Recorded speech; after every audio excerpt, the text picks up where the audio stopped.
장 1절부터 11절 말씀입니다. 우리 한 목소리로 읽겠습니다. 시작. 그러므로 그리스도 안에 무슨 권면이나 사랑의 무슨 위로나 성령의 무슨 교제나 긍휼이나 자비가 있거든 마음을 같이하여 같은 사랑을 가지고 뜻을 합하며 한 마음을 품어 아무 일에든지 다툼이나 허용으로 하지 말고 오직 겸손한 마음으로 각각 자기보다 남을 낮게 여기고 각각 자기 일을 돌볼 뿐더러 또한 각각 다른 사람들의 일을 돌보아 나의 기쁨을 충만하게 하라. 너희 안에 이 마음을 품으라. 곧 그리스도 예수의 마음이니 그는 근본 하나님의 본체시나 하나님과 동등됨을 취할 것으로 여기지 아니하시고 오히려 자기를 비워 종의 형체를 가지사 사람들과 같이 되셨고 사람의 모양으로 나타나사 자기를 낮추시고 죽기까지 복종하셨으니 곧 십자가에 죽으심이라. 이러므로 하나님이 그를 지극히 높여 모든 이름 위에 뛰어난 이름을 주사 하늘에 있는 자들과 땅에 있는 자들과 땅 아래에 있는 자들로 모든 무릎을 예수의 이름에 꿇게 하시고 모든 입으로 예수 그리스도를 주라 시인하여 하나님 아버지께 영광을 돌리게 하셨느니라. 아멘. 오늘 우리 본문 말씀으로 예수님의 마음 겸손이라고 하는 제목으로 함께 은혜를 나누도록 하겠습니다. 어느새 12월의 첫날, 첫 주일이 이렇게 찾아왔습니다. 이제 얼마 후면 성탄절도 우리에게 찾아오게 될 것입니다. 그래서 교회는 오래전부터 전통적으로 이 대강절 혹은 대림절이라고 해서 그 성탄절을 의미 있게 보내려는 마음으로 이제 이렇게 성탄절을 준비하는 기간을 가지고 있습니다. 하지만 교회보다 오히려 이 세상이 요즘에는 더 빨리 이 성탄절을 준비하고 있구나 하는 생각을 해보게 됩니다. 백화점이나 호텔이나 혹은 심지어 유흥업소 이런 데에서도 보면은 이 성탄절 분위기를 한껏 내어놓고 자신들의 그 영업에 자신들의 그 이익을 위해서 잘 활용하는 것을 볼 수가 있는 것이죠. 저 이번에 일본의 그 목사님들을 방문하고 일본 노회에 가서 인사를 하는 그 여행을 다녀왔는데 함께 이렇게 이동을 하다 보니까 너무 예쁜 교회가 보이더라고요.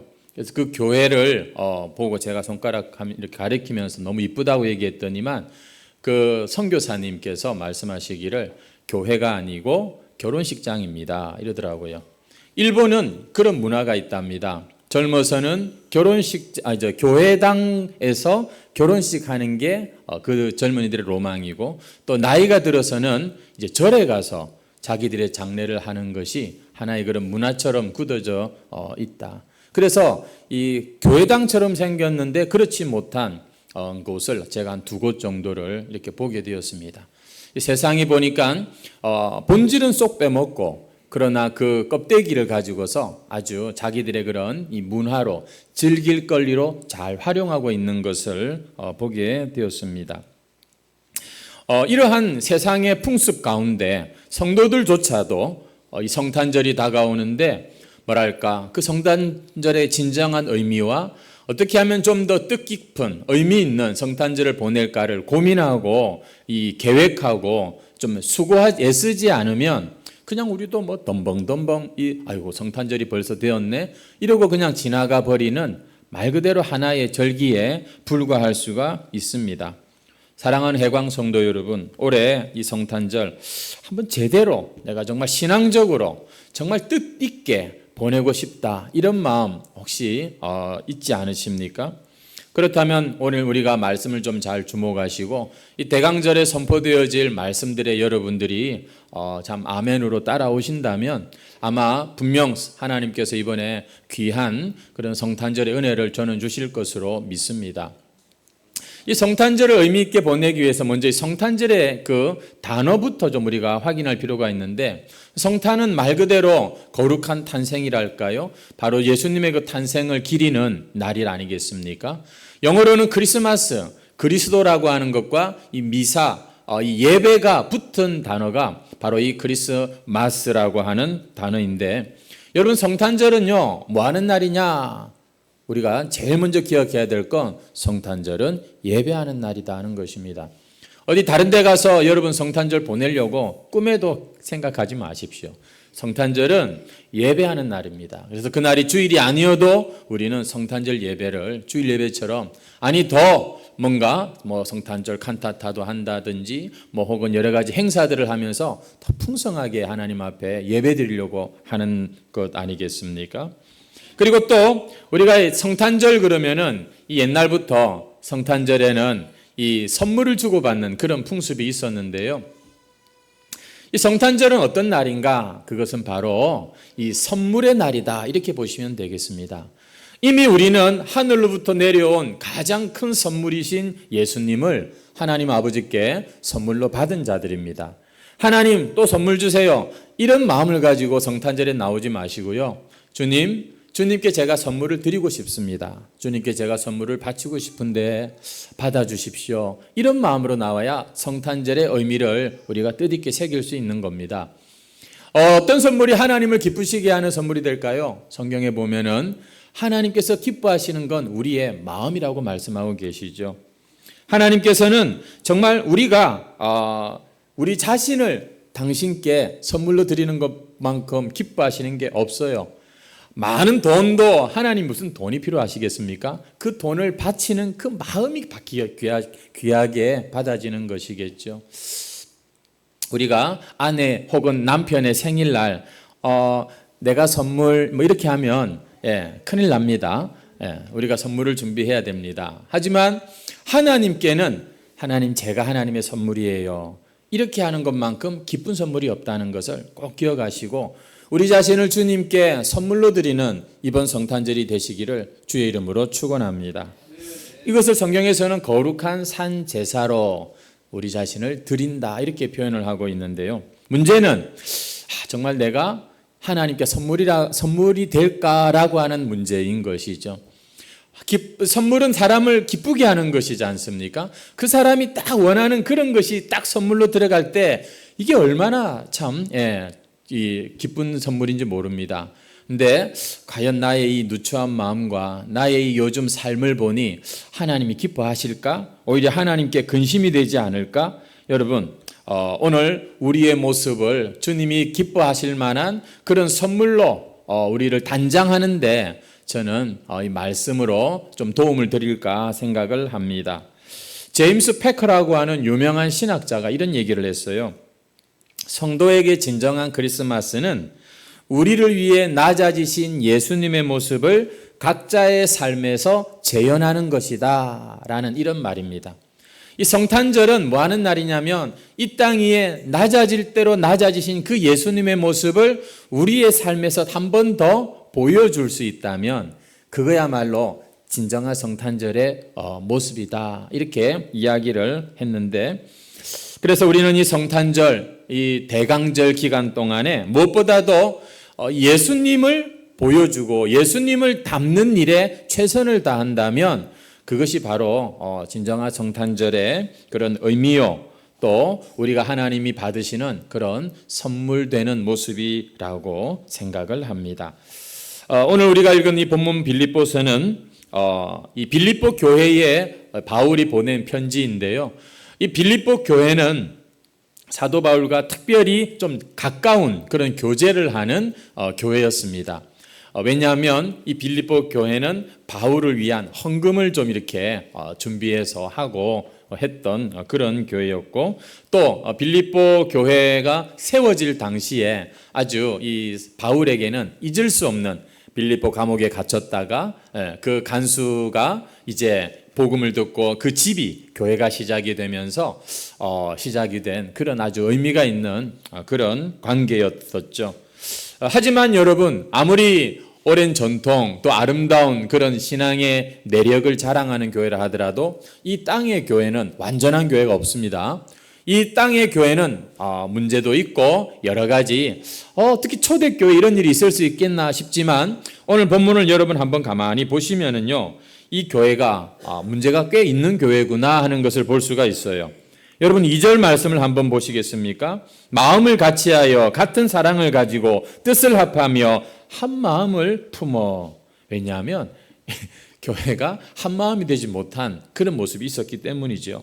3절을 보십시오. 아무 일에든지 다툼이나 허용으로 하지 말고 오직 겸손한 마음으로 각각 자기보다 남을 낮게 여겨라. 왜냐하면 교인들이 일은 열심히 하는데 보니까 막 일하다가 다투고 서로 또 막 자기 허세를 부리고 이렇게 하는 거예요. 내가 더 열심히 하지, 내가 더 잘하지. 그러지 말고 겸손함으로 자기보다 남을 낮게 여겨라. 이런 교훈이 필요하니까 이런 교훈을 썼겠죠.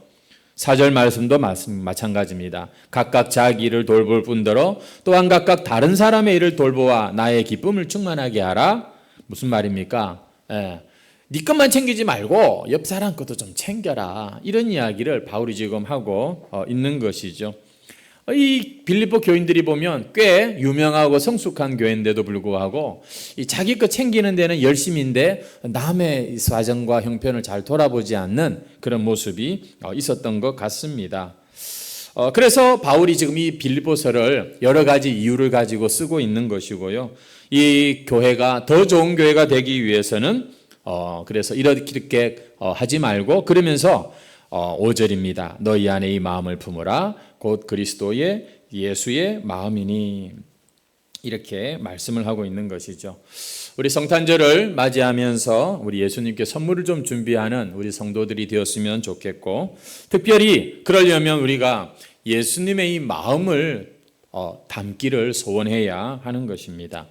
예수님과 뭔가 이렇게 좀 어울리고 맞아야 되는 것입니다. 그래서 예수님도 기뻐하시고 우리의 마음에도 참 아주 놀라운 그런 기쁨이 있는 행복한 그런 성탄절이 되기를 바라면서 우리 오늘 말씀을 살피려고 하는데, 우리 5절 말씀 한번 같이 읽도록 하겠습니다. 5절 시작. 너희 안에 이 마음을 품으라. 곧 그리스도. 아멘. 예수님의 마음을 품는 대강절 성탄절이 되시기를 주의 이름으로 축원합니다. 예수님의 마음은 여러 가지로 표현할 수가 있습니다. 그런데 오늘 본문에 보면 이 두 가지로 먼저 좀 소개가 되는 것을 보게 되는데요. 하나는 뭐냐? 예수님의 마음이 비우는 마음이다 하는 것이고요. 두 번째는 뭐냐? 예수님의 마음이 낮아지신 마음이다 하는 겁니다. 자, 먼저 비우는 마음을 한번 좀 생각을 해보겠습니다. 따라 하시죠. 비움의 마음. 비움의 마음. 여러분, 예수님이 이 땅에 오셨을 때 그분은 하나님이시지만 정말 자신을 비움으로써 이 땅에 오셨고 그 또 구속의 사역을 잘 감당하신 것을 우리가 알게 됩니다.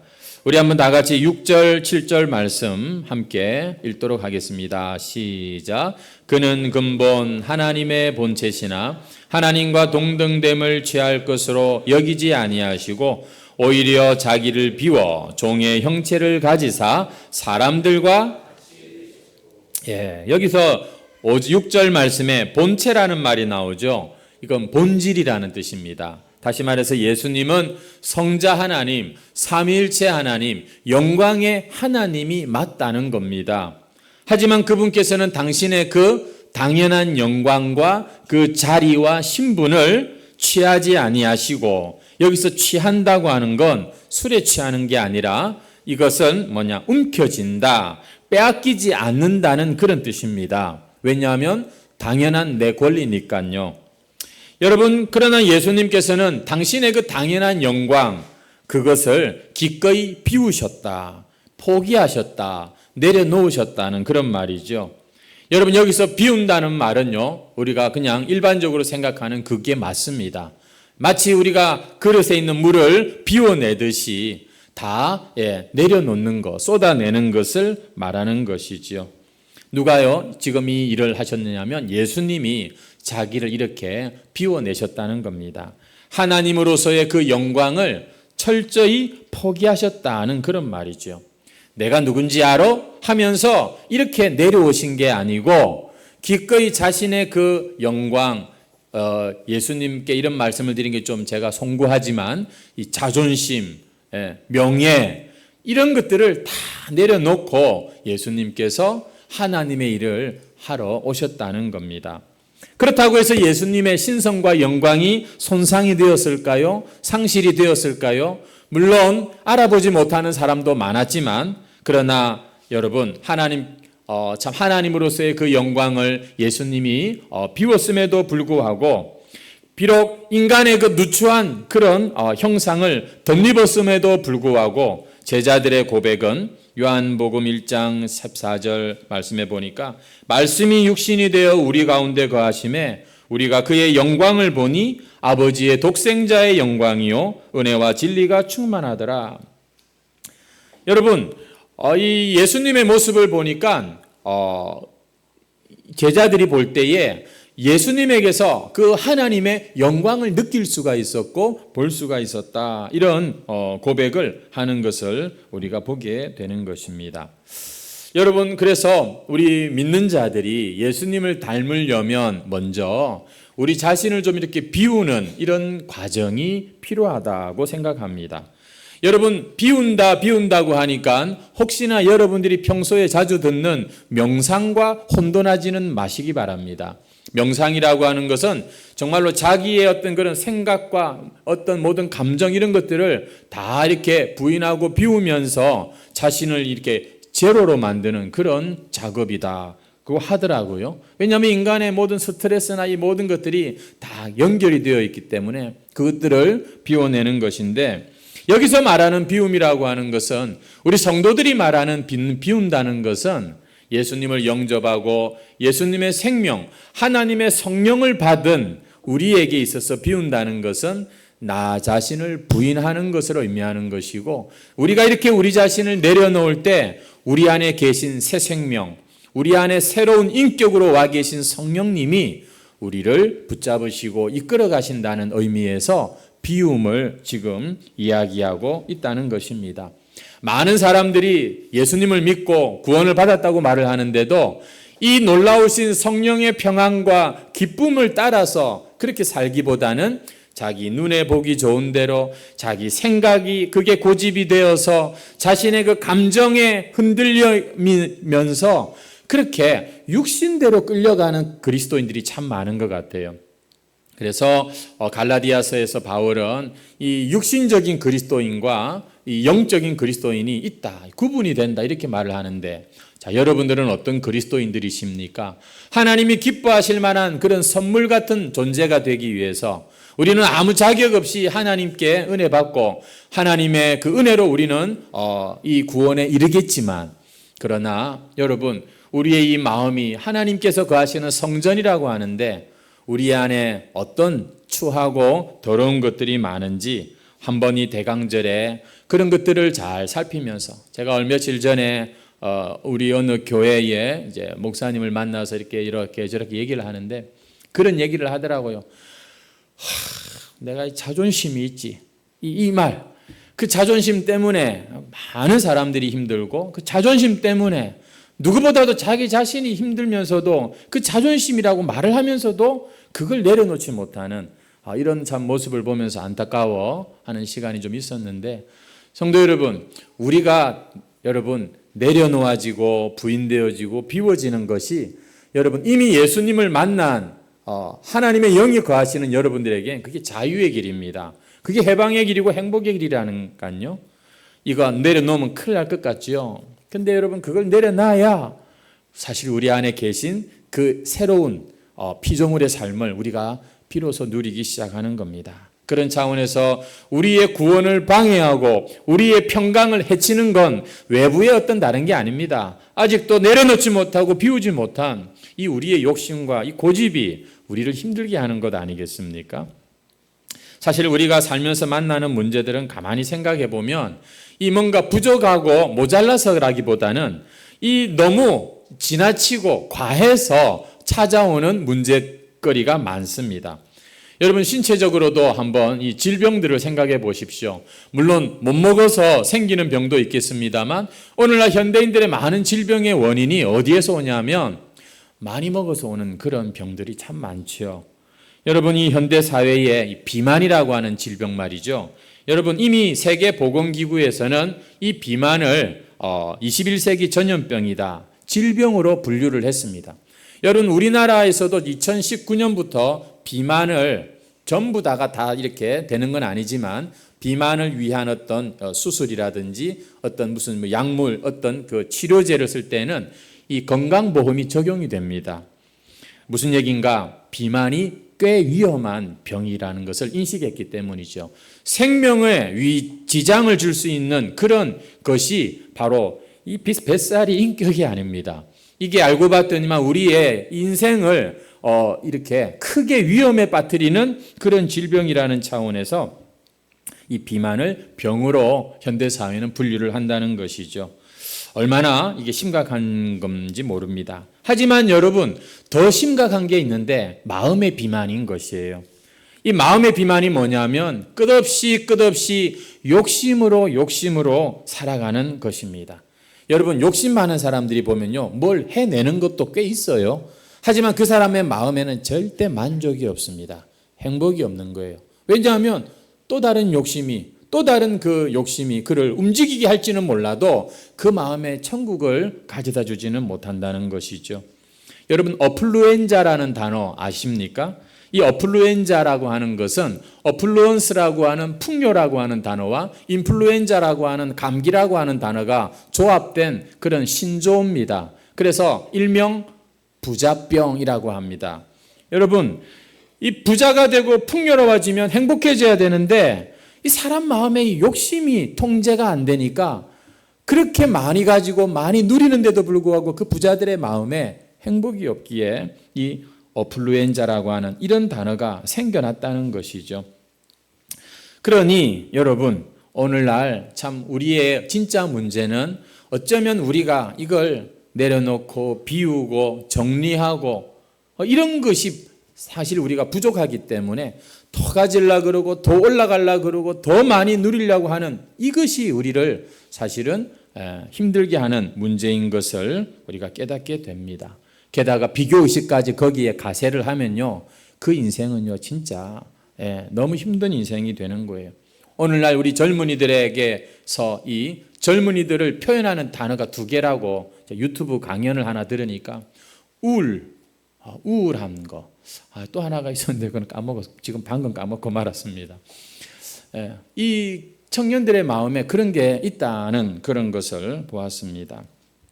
성도 여러분, 많이 가지고 내가 정말 이 화려한 삶을 산다는 것이 꼭 행복을 보장하는 건 아니죠. 오히려 욕심을 잘 통제하고 관리할 때 우리는 더 행복해지는 것입니다. 자기 가진 것보다 욕심이 적은 사람, 그런 사람이 더 행복한 인생을 사는 것이죠. 그래서 우리 마음속에 이 헛바람을 좀 빼는 것이 필요합니다.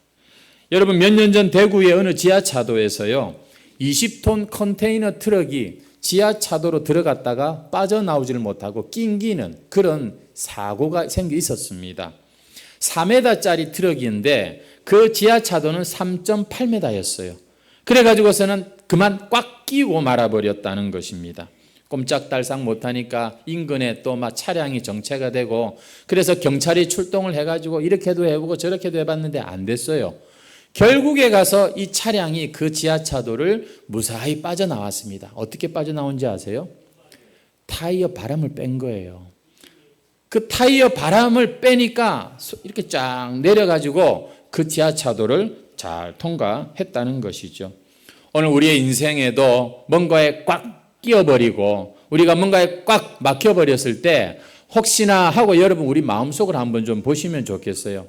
내 마음에 헛바람이 있지는 않는지, 없어도 되는 그런 욕심과 정리해야 될 그런 것을 내가 움켜잡고 있는 게 있지는 않는지 여러분 한번 잘 살펴보시고 이 성탄절기에 우리 각자 자신을 한번 잘 비우는 그런 시간이 있기를 바랍니다.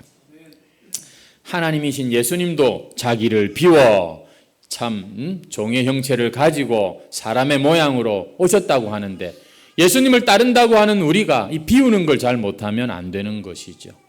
세상 사람들도 보니까요, 요즘에 지혜가 이제 아주 발달할 만큼 발달하니까 이 뭡니까?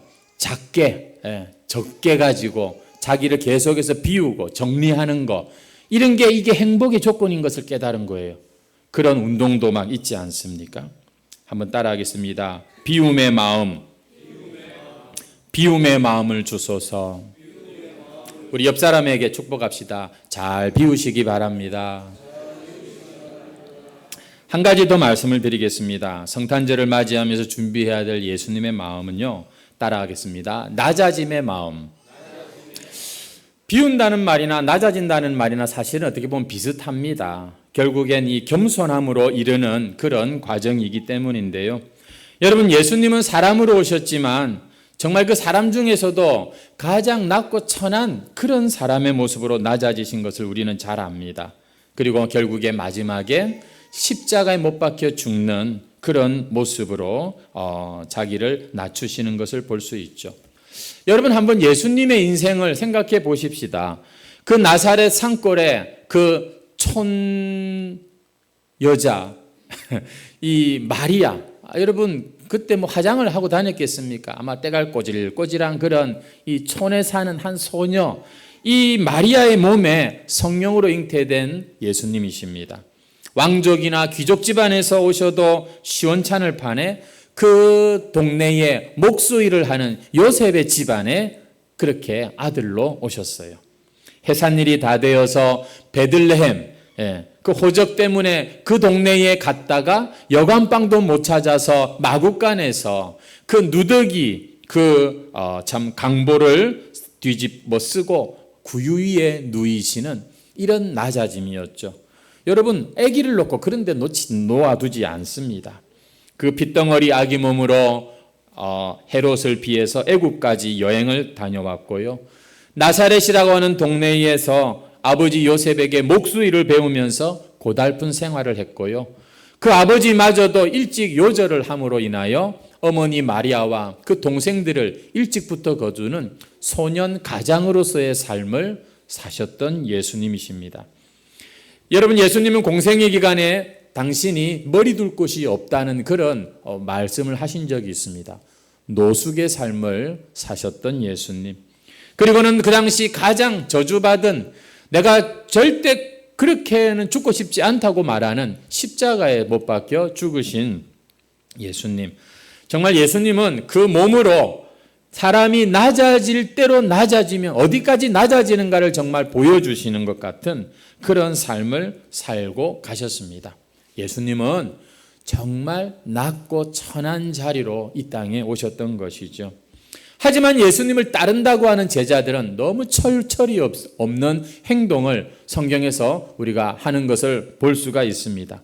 틈만 나면 서로 은근히 다툽니다. 으르렁댑니다. 네가 크냐 내가 크냐, 네가 내 말을 들어야지 내가 네 말 들어도 되겠냐, 이러면서 서로가 막 싸우는 걸 예수님이 보신 거예요. 마가복음 10장 44절 45절에 보면은 그런 제자들을 향해서 예수님께서 말씀하십니다. 너희 중에 누구든지 으뜸이 되고자 하는 자는 모든 사람의 종이 되어야 하리라. 인자가 온 것은 섬김을 받으려 함이 아니라 도리어 섬기려 하고 자기 목숨을 많은 사람의 대속물로 주려 함이라.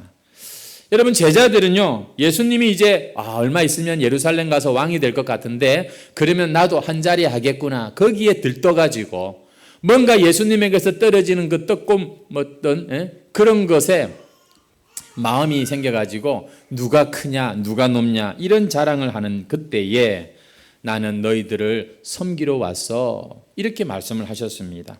한 번은 예수님이 십자가에 달리기 전날 제자들과 마지막 식사를 하시는 자리에서 이 유대인들은요, 집안에 들락날락할 때 정결 예식을 하거든요. 결례를 행하여 합니다. 손을 씻고 발을 씻는데요. 그런데 어떤 집에 들어가면 종들이 나와가지고서 손을 씻고 또 발을 씻겨주는 그런 일들이 있습니다.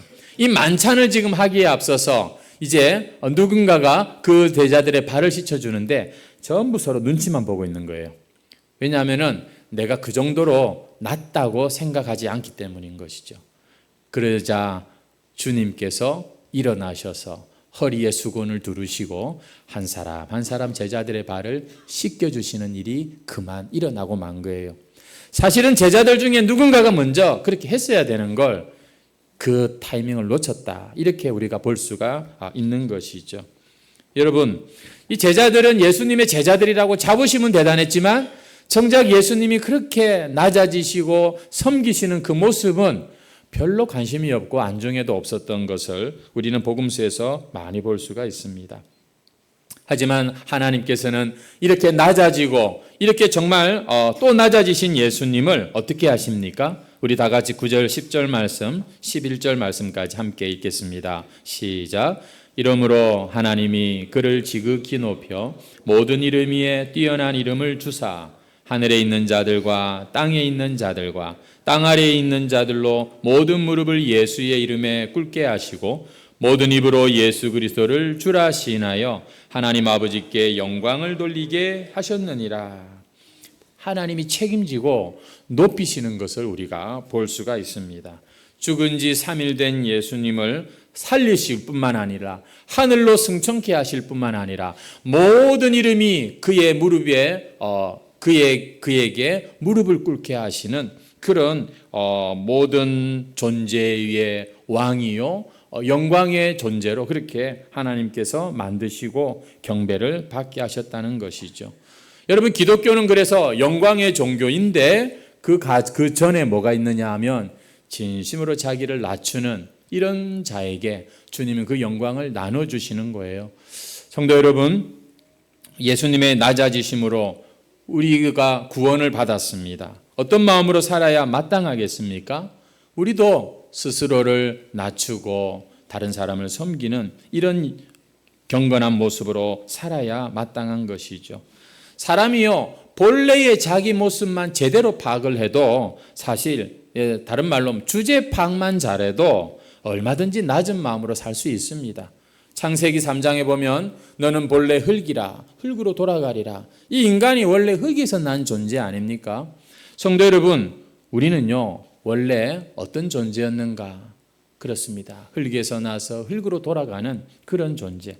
이 영어로 humility라고 하는 겸손이라고 하는 단어가 라틴어 humus, 흙이라고 하는 단어에서 왔다고 합니다. 겸손이 뭐냐? 내가 흙이고 흙으로 돌아가는 존재인 것을 아는 겁니다. 여러분, 회개가 뭡니까? 내가 하나님 앞에서 틀렸고 내가 죄인이구나 하는 걸 아는 거예요. 그걸 동의하는 게 회개고 그런 자에게 구원이 임한다고 하죠. 여러분이 영광을 원하신다면 주님의 말씀대로 한번 내가 아무것도 아니구나 하고 겸손의 자리를 먼저 잘 찾아보십시오. 그러면 주께서 여러분을 영광스럽게 하시기가 얼마나 쉬우실까요? 아무리 당신의 영광을 나눠주려고 해도 이 마음이 이만큼 높아 있는 사람은 주님도 어쩌실 수가 없어요. 아니, 주님께서는 이 교만한 자를 어쩌실 수 없는 정도가 아니라 성경에 보면은요, 내가 이 교만한 자를 대적한다 이렇게 말씀하고 계세요. 왠지 아십니까? 그것은 예수님은 겸손의 길을 가셨다는 것을 우리가 성경에서 보면 알지만 마귀는 처음부터 원래는 영광 중에 영광스러운 천사들 중에 장이었던 이 계명성이 마치 하나님처럼 자신을 하나님과 함께 같은 자리에 놓으려고 하다가 그대로 그냥 떨어진 게 이게 사탄 마귀 아닙니까? 여러분, 마귀가 사람을 처음 유혹할 때 뭘로 유혹하죠? 너 그거 먹으면 눈이 밝아서 어떻게 된다고요? 너 하나님처럼 될 거야. 여러분, 이 마귀 짓은요, 딴 게 아닙니다. 교만한 사람이 지금 마귀의 짓을 하고 있는 거예요. 교만한 사람이 보면 바로 마귀를 이 땅에 보여주는 거예요. 하지만 겸손한 자에게서 우리는 예수님의 모습을 발견하게 되는 것이죠. 그런 차원에서 성도라면 정말로 내가 하나님을 믿고 적어도 성경 말씀을 아는 자라면 여러분, 우리는요 교만은 흉내로라도 내면 안 됩니다. 부족하지만 여전히 내 안에 교만이 있지만 이것을 보면서 겸손의 자리를 찾아야 그게 성도지. 어떻게 교회에 와서 주님을 따르는 제자라고 하면서 여러분, 우리가 교만을 여러분 우리가 입에 담고 우리의 모습 가운데 나타낼 수 있습니까? 그건 마귀의 일이에요.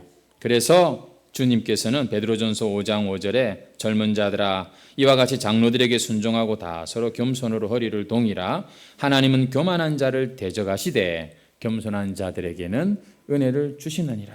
그러므로 하나님의 능하신 손 아래에서 겸손하라. 때가 되면 너희를 높이시리라. 여러분 우리가 성탄절에 정말 예수님을 기쁘시게 하는 자가 되려면 이 예수님의 마음, 겸손의 마음을 우리가 꼭 배워야 합니다.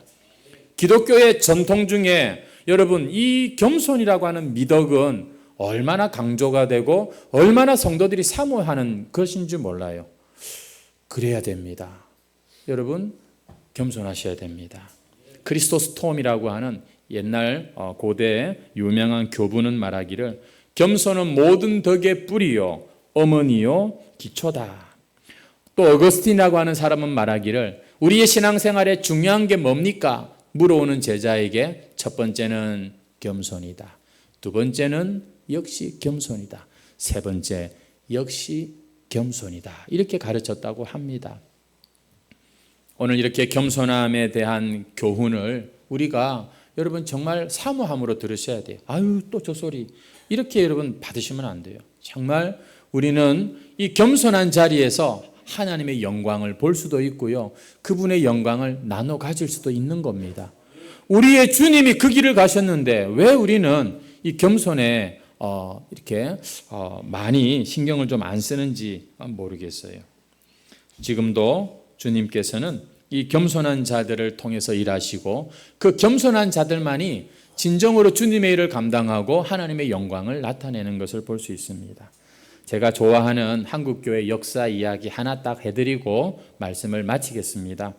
전에도 말씀을 했던 이야기인데요. 전북 김제라고 하는 곳에 가면 금산교회라고 있습니다. 지금도 그 교회가 있는데요. 이 교회는 한국교회 역사상 굉장히 아름다운 이야기를 간직한 교회입니다.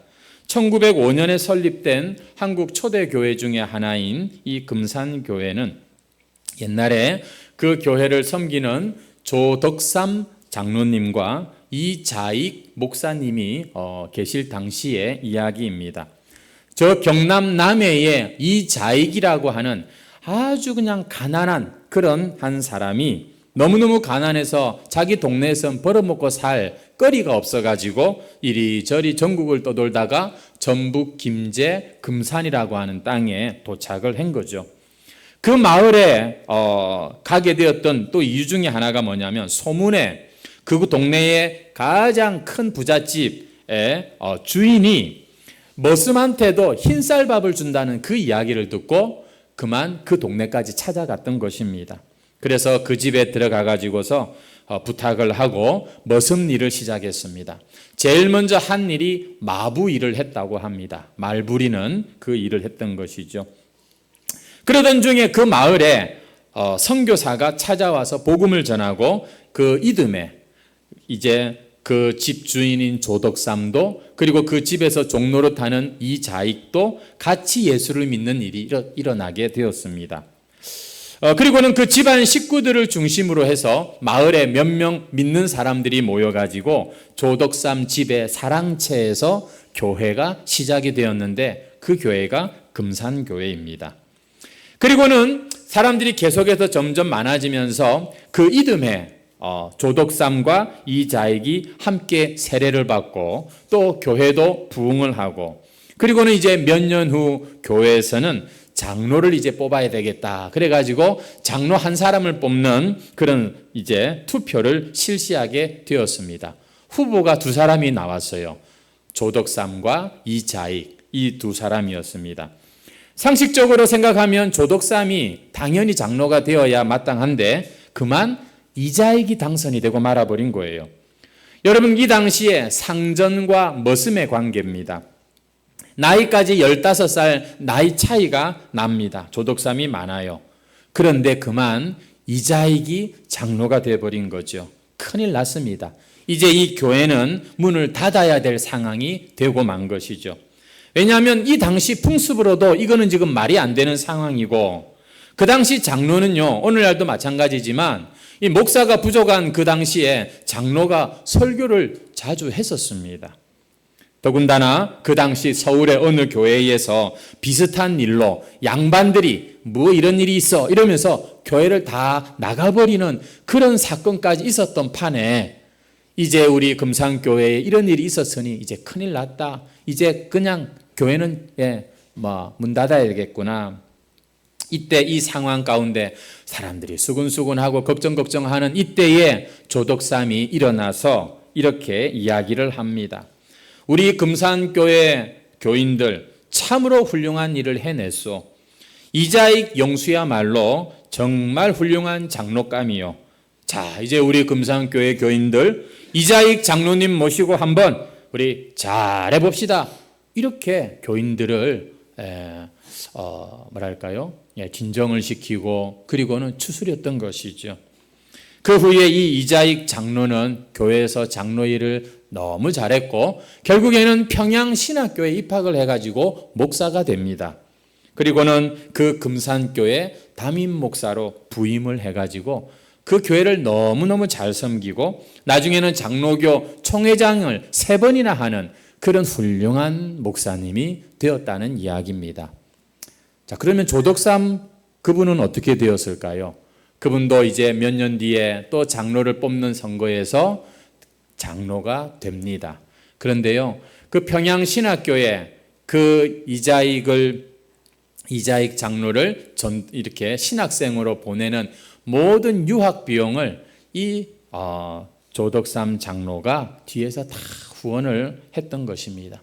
그뿐만 아니라 유광학교라고 하는 그런 학교를 설립해 가지고 민족의 지도자를 배출하는 그런 일도 했고, 그래서 그 집안이 너무 잘 됩니다. 아들도 장로가 되고 손자도 장로가 됩니다. 그 손자가 바로 여러분 우리가 이름을 꽤 들어봤죠. 국회의원 조세영 씨입니다. 그 집안의 이야기인 것이죠.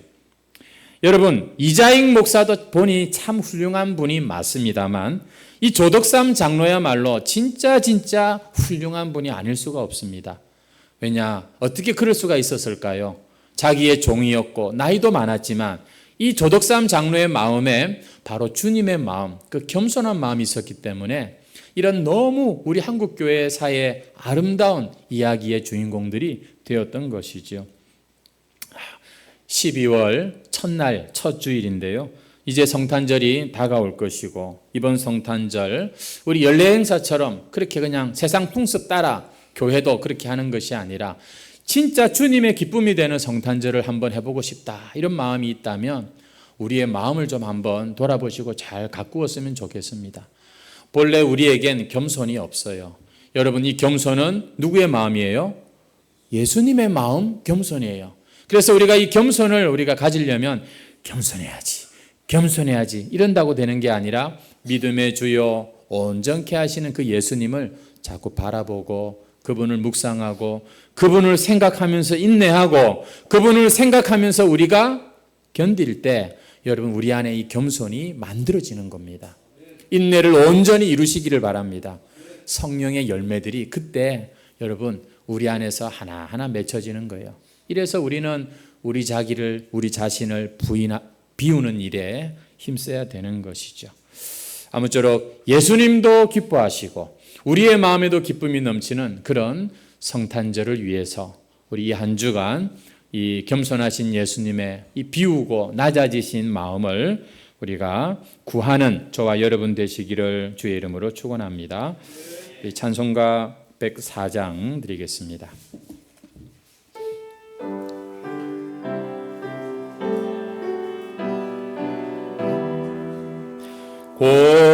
고도소서 임마누엘 보구하소서 이스라엘 그 포로 생활 고달파 메시아 기다립니다. 기뻐하라 이스라엘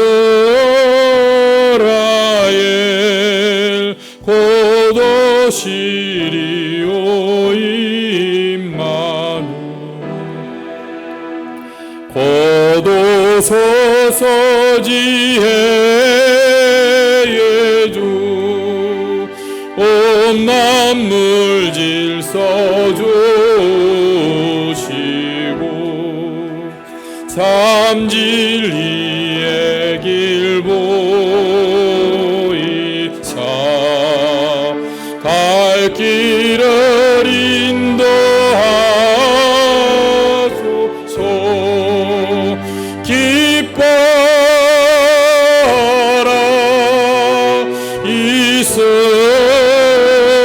이스라엘 포도시리오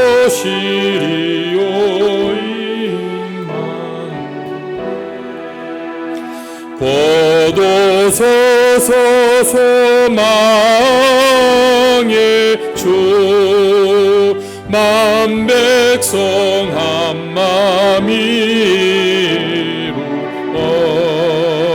시기와 분쟁 없애고 참 평화 채워 주소서. 기뻐라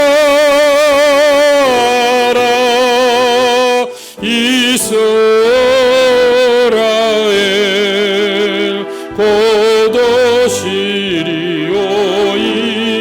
임마누엘.